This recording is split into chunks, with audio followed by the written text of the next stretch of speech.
Let's just agree that this is it. Portland, Maine, I don't know where that is. Leave your bags in the car, keep it running. I won't pretend that I want these things. But Portland, Maine, I don't know where that is. And I don't wanna know. I don't wanna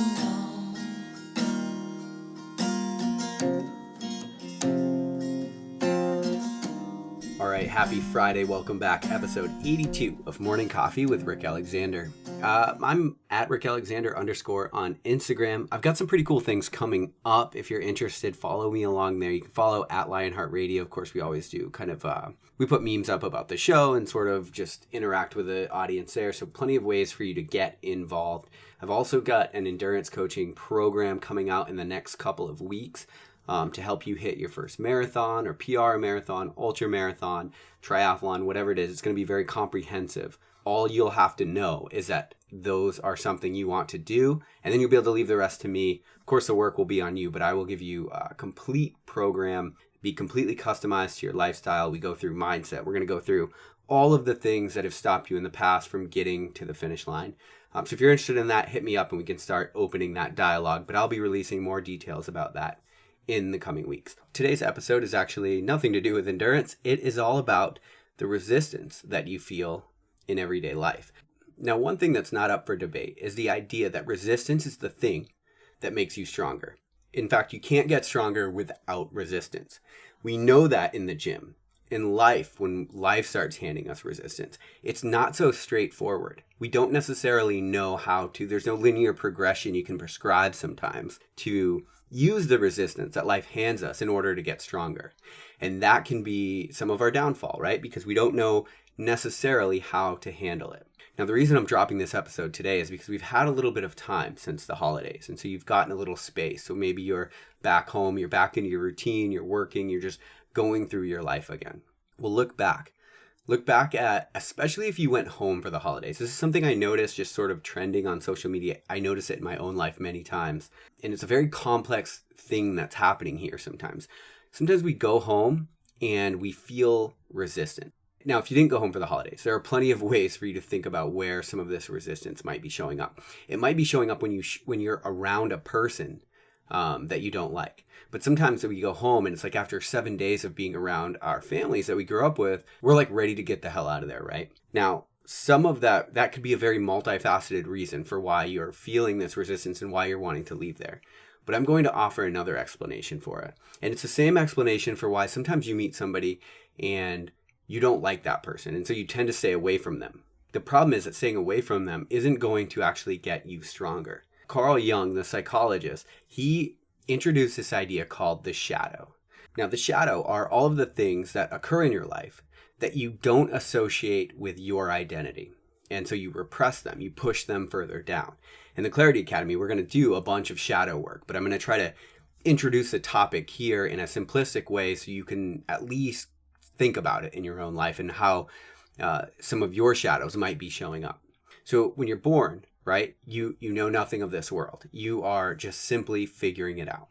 And then as you go through life, you start creating this identity of what you would call yourself. And you start taking things on that you want to associate with yourself. Well, at the same time that you're taking things on, you're like, oh, okay, like that's me. I'm outgoing. So you take the word outgoing and then that becomes part of your identity, right? Well, one of the other things that you do is you take things that you don't like.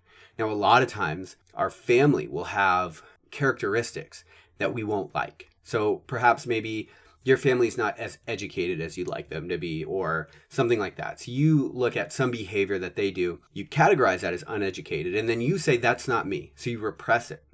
Now, the problem is, of course, you are very complex and there are a lot of parts of you that you don't necessarily understand yourself. And so you can see why when you repress and you push stuff down that's actually part of you, it's going to manifest and come out in different ways. Again, now it's really hard to do some of this shadow work, but the idea is that you would look at all of the things that you don't like about yourself, and that you would sort of integrate them and help them to become part of who you are in your everyday life. Because one of the reasons that we feel resistance around people that we don't like, who personify things that we don't associate with ourselves, is because it's like holding a mirror up. So sometimes when we go home to our families, especially over the holidays, and we've disassociated ourselves with tons of those characteristics that we grew up with, because we say, that's not us anymore. It's really hard to be around family because it's like they're holding a mirror up to say, this is actually how we are. And that can be really uncomfortable. And it can manifest in different ways. Sometimes we're an asshole to those people because we're like, we just want to reject it, right? It's like our self, the self that we've manufactured, has all of these protective mechanisms in place to protect it from what it doesn't want. And so if it doesn't want to associate with certain characteristics, perhaps you'll come off as, like in the uneducated example, perhaps you come off as like really snooty and above people. Now, of course, the reason you want to be fully aware of all of the different aspects that actually do comprise your characteristics, yourself, is because then you can integrate them and then you get to act on your own volition. But if you repress the shadow sides of you, the sides you don't like, when you are around somebody that does exemplify those characteristics, you're going to act in a way that might not be how you would actually want to act, right? Because I would argue that it's not a good idea to go home and be an asshole around family, or to even be a dick around somebody that you don't necessarily like all the things about them. In fact, I would say that if there are characteristics that you don't like, it's not that you have to accept them, but you can be truthful while still offering grace to another person. It's like you don't have to change how you feel about the world or what you think is important or what you think are important characteristics to exemplify in yourself, but you can still offer grace to people that don't necessarily exemplify characteristics that you would think are important. It's not a good enough reason because you don't agree with them to be an asshole, if that makes sense. Or to be any other thing other than associate with them as a decent human being. And sometimes when we act in ways that we like look back and we're like, God, why would I have done that? Well, that's why, because you are repressing characteristics that you actually aren't even that well aware of. And listen, if the idea of becoming a more decent human being isn't enough to convince you, and then we could also start with the fact that when you are around people that you feel resistance toward, it actually doesn't affect that person nearly as much as it affects you.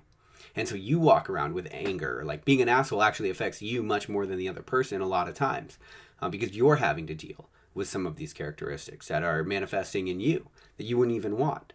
And that's the benefit of fully integrating the shadow side of you. Because then when you repress it, you act in ways that are not necessarily by your own volition. But when you are aware of them and you can acknowledge that that is part of you, that is, for whatever reason, that is something you grew up with, or that is where you come from, whatever that is, whatever the resistance is that you're struggling with, when you acknowledge it, you can then face it in truth while extending grace to that person. Because sometimes I think when somebody has characteristics that we don't like, we say, well, like, I don't like that person. But at the end of the day, that's a human just like you are a human. And they have tons of sides of them, just like you have tons of sides of you. And sometimes you know that there's all of these different nuances that you have about yourself. And it's really easy for you to be graceful with yourself because you know you have all these intricacies. But sometimes when we see other people and they exemplify characteristics that we don't like, we forget the fact that they're a nuanced human being just like we are. If you can integrate the shadow side of you, the sides that you are not necessarily too stoked about having, you can extend grace to other people. You don't have to become a victim of these repressed feelings that you have, because then there's so many different ways, and we could get into it, but there are so many different ways that a shadow that has not been integrated it's going to manifest in your life. Sometimes you're going to project things that aren't true onto other people. Sometimes you're going to be an asshole. But at the end of the day, if you can acknowledge that there are sides of you that maybe you wouldn't choose, but they are still there, maybe you can integrate them, and maybe you can do so by giving yourself a little bit of grace too. Because you need to understand, like, you are a super complex human being. You know, one of the things that I have began to understand about the human being as I've started writing this new book is that the human goes in and out just as much as the universe goes up and out. There are layers of complexity and depth that we can't even fathom. I think one of the ways that we begin to understand some of that depth is to understand the shadow side of us, the things that we're not too stoked about, but are part of us nonetheless. And so the question for you today might be, as you Think about, especially if you were home for the holidays and felt resistance, but if you're around people, in-laws, people that rub you the wrong way or put you in a bad mood, maybe you need to ask yourself, is that because they exemplify some characteristic that you actually have about yourself, but that you're not too okay with? If you can integrate it, you can acknowledge it, you can begin to be at peace with it. And that's when you can really begin to change your life. Because, if you walk around pissed off, that's not what the holidays are about. That's not what like spending time with other people is about. And you're going to be a lot better off if you can figure out how to do that. And that's really complicated. So I understand that that's not going to get done just by asking yourself a simple question. But even being aware of it is a really good start. I hope you guys have an amazing weekend, and I'll talk to you on Monday on Morning Coffee.